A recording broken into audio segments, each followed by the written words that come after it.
Telangana news కి స్వాగతం. ఒప్పల్లో మండల కొమ్ము తిరుపతి ఆధ్వర్యంలోని ఎంఆర్పీఎస్ రాష్ట్ర కార్యవర్గ సమావేశం ముఖ్య అతిథిగా ఈసురుపాటి బ్రహ్మయ్య మాదిగ ఎంఆర్పీఎస్ వ్యవస్థాపక అధ్యక్షులు పాల్గొన్నారు. ఎంఆర్పీఎస్ వ్యవస్థాపక అధ్యక్షులు బ్రహ్మయ్య మాట్లాడుతూ రేవంత్ రెడ్డి ప్రభుత్వం మాదిగల పట్ల చూపించిన ఔన్నత్యానికి మాదిగలు చిరకాలం రుణపడి ఉంటారు. తెలంగాణ అమరవీరులకు రాష్ట్ర ప్రభుత్వం అండగా నిలబడింది. అదేవిధంగా ఎంఆర్పీఎస్ పోరాట ఉద్యమంలో పోరాడిన అమరవీరుల కుటుంబాలను ఆదుకోవాలని విజ్ఞప్తి చేశారు. స్మారక స్తూపం ఏర్పాటుకు స్థలం కేటాయించాలని, అదేవిధంగా ఎంఆర్పీఎస్ నాయకులపై కేసులు ఎత్తివేయాలని రాష్ట్ర ప్రభుత్వానికి విజ్ఞప్తి చేశారు. వచ్చే అసెంబ్లీలో ఎస్సీ వర్గీకరణకు చట్టబద్ధత కల్పిస్తారని ఆశాభావం వ్యక్తం చేశారు. ఈరోజు తెలంగాణ రాష్ట్ర మాదిగ రిజర్వేషన్ పోరాట సమితి కార్యవర్గ సమావేశాన్ని నిర్వహించుకోవడం జరిగింది.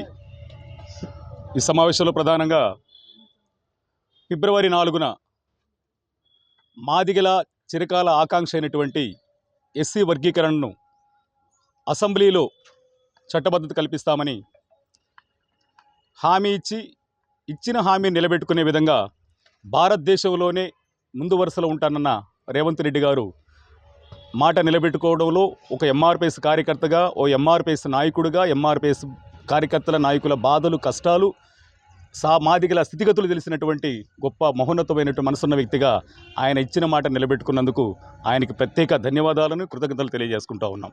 అదేవిధంగా రాష్ట్ర ప్రభుత్వానికి మాదిగలు రుణపడి ఉంటారని, రేవంత్ రెడ్డి గారి కాంగ్రెస్ ప్రభుత్వ మాదిగల పట్ల చూపించినటువంటి ఔన్నత్యానికి మాదిగలు చిరకాలం కృతజ్ఞతలు తెలియజేసుకుంటారని కూడా తెలియజేసుకుంటూ, ఇకపోతే రేవంత్ రెడ్డి గారిని మేము సవినయంగా విజ్ఞప్తి చేస్తూ ఉన్నాం.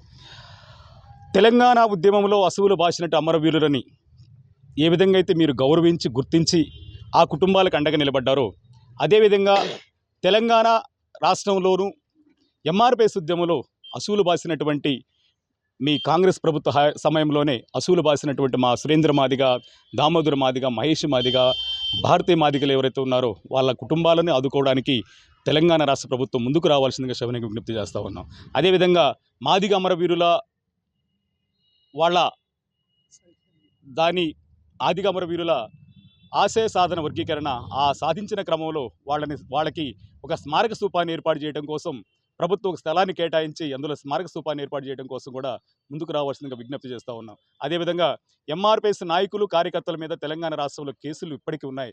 ఇప్పటికీ మా నాయకులు, కార్యకర్తలు కోర్టుల చుట్టూ, జైలు చుట్టూ తిరుగుతూ అనేక ఇబ్బందులు పడుతున్నట్టున్నారు. కనుక తక్షణమే తెలంగాణ రాష్ట్ర ప్రభుత్వం ఎంఆర్పీఎస్ నాయకుల మీద పెట్టిన కేసులను కూడా ఎత్తివేయాలని చెప్పి ఈ సందర్భంగా మేము రాష్ట్ర ప్రభుత్వానికి సవినయంగా విజ్ఞప్తి చేస్తున్నాం. దాంతోపాటు ఎస్సీ వర్గీకరణ తెలంగాణ రాష్ట్ర ప్రభుత్వం చేస్తుందని సంపూర్ణ విశ్వాసం మాకుంది.